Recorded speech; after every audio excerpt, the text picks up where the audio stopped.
अरे सुनो सुनो, जल्दी आओ जल्दी आओ, आओ आओ आओ, सुनो बहुत बड़ी बात। हिंदू फिर खतरे में आ गया है। हाँ, क्यों आया है?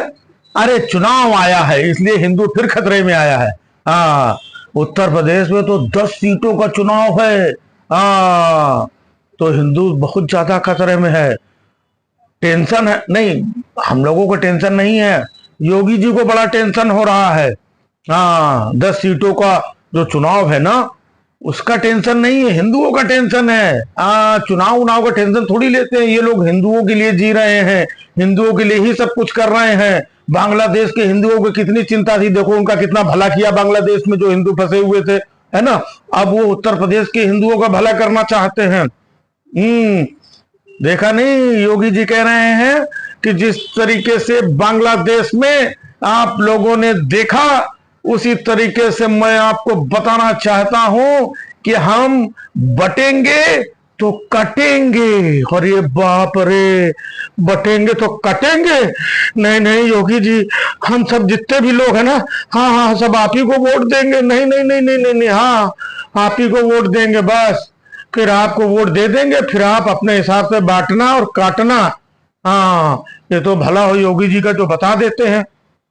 मतलब जब जब चुनाव आता है तब तब हिंदू खतरे में आता है, और एक से एक बड़ी बातें।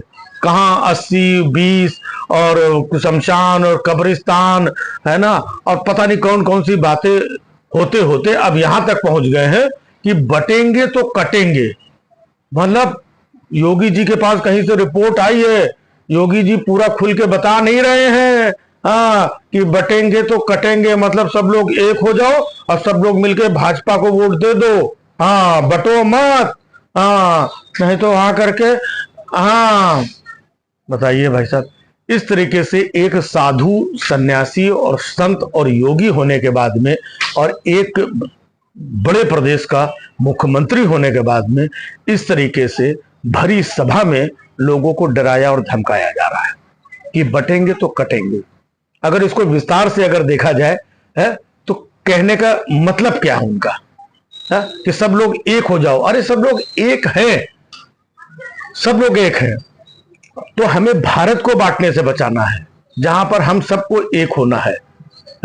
हिंदू मुस्लिम सिख ईसाई ये सब लोग एक रहेंगे तो हमारा भारत नहीं बटेगा। लेकिन ये उत्तर प्रदेश में इधर उधर जो चुनाव हो रहे हैं ना, उसमें कह रहे हैं कि हिंदुओं एक हो जाओ। हिंदुओं को कितना एक करोगे बताइए? इतने साल से इतने लोग लगे हुए हैं, इतना सब कुछ बता रहे हैं, समझा रहे हैं, लेकिन हिंदू एक हैं, हिंदू समझदार भी है। हिंदुओं ने इतने साल तक वोट दिया ना आपको, आपकी सरकार बनी ना बार बार। अब हिंदू समझदार है, इसलिए अब समझ रहा है कि इनको बार बार वोट हिंदू बटेंगे कटेंगे करके वोट ले लेते हैं। इसके बाद ना रोजी, ना रोजगार, ना फलाना, ना डिमाका, ना महिलाओं की सुरक्षा, ऊपर से कोई आवाज उठाए तो उसको पुड़िया बना के जेल में डाल देना, कहीं बुलडोजर चला देना, है ना। तो बहुत सारे हिंदुओं को प्रताड़ित आपने किया है, आप बांटने का काम कर रहे हैं, है ना, आप काटने का काम कर रहे हैं। इसलिए हिंदुओं, अब वाकई में अब एक हो जाओ। ये जो बांट रहे हैं ना, ये जो डरा रहे हैं, ये जो धमका रहे हैं, इनको समझो और इनको निपटाओ। अब जब तक ये लोग नहीं निपटेंगे, हमेशा आपको डराते रहेंगे। तो अब इनसे डरने की जरूरत नहीं है कि आकर के अरे बटेंगे तो कटेंगे तो लोग डर जाएं, उनको वोट दे दे। आप लोग अपने विवेक से काम लीजिए। हिंदुत्व बहुत बड़ा है, विशाल है, बड़े बड़े शूरवीर है, बड़े बड़े योद्धा है, बड़े बड़े यहाँ पर कर्मकांडी लोग हैं, बहुत सक्षम है हम लोग। न कोई यहाँ बांटने वाला है, न कोई काटने वाला है। ये जो कुछ करने वाले वो यही लोग हैं। तो इन लोगों से बच करके रहिए बस। बहुत हुआ सम्मान बेटा, बहुत हुआ सम्मान, बहुत हुआ सम्मान।